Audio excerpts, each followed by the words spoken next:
Planeti i 6 ishte një planet 10 herë më i gjerë. A i banohej nga një zotëri i moshuar që shkruan të libra të mëdhenj.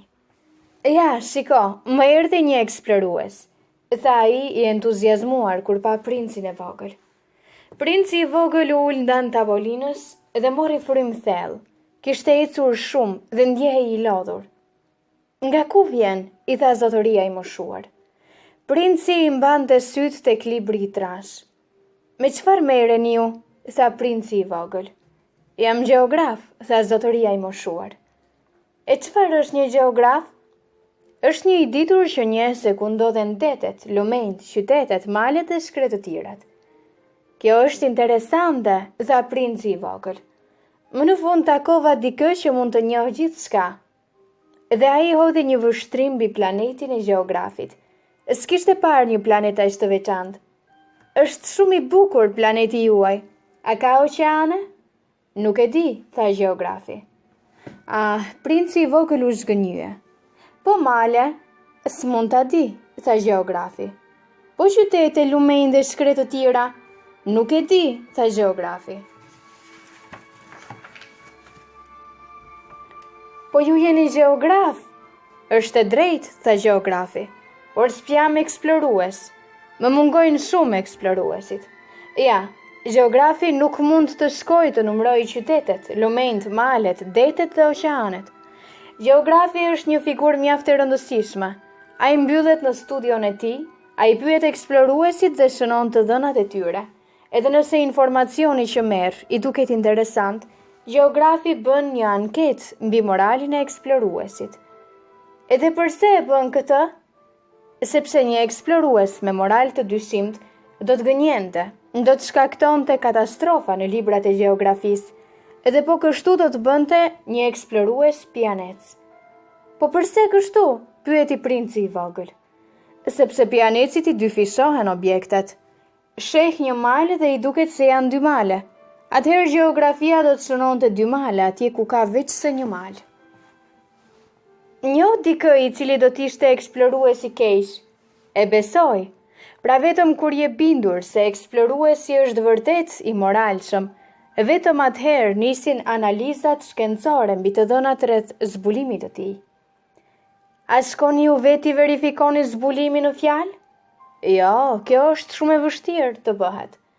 Eksploruesit i kërkohen prova dhe ai sjell sipas rastit copëza shkëmbinjsh apo materiale të tjera.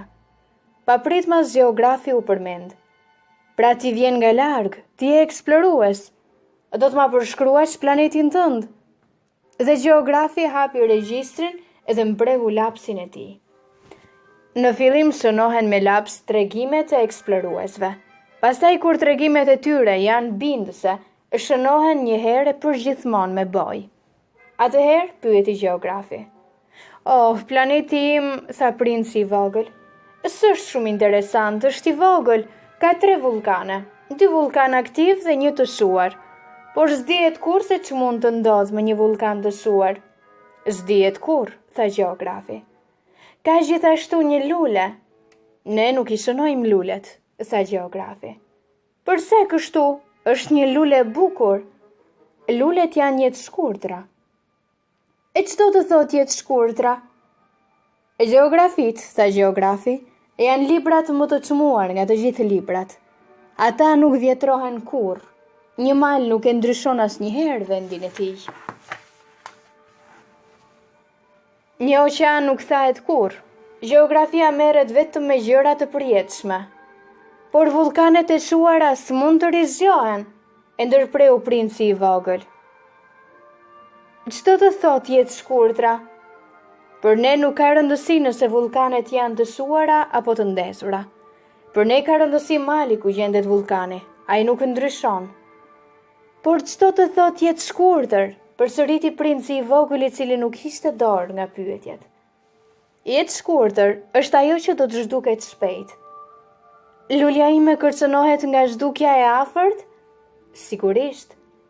Lulja ime është jetë shkurtër, tha me vete princi i vogël.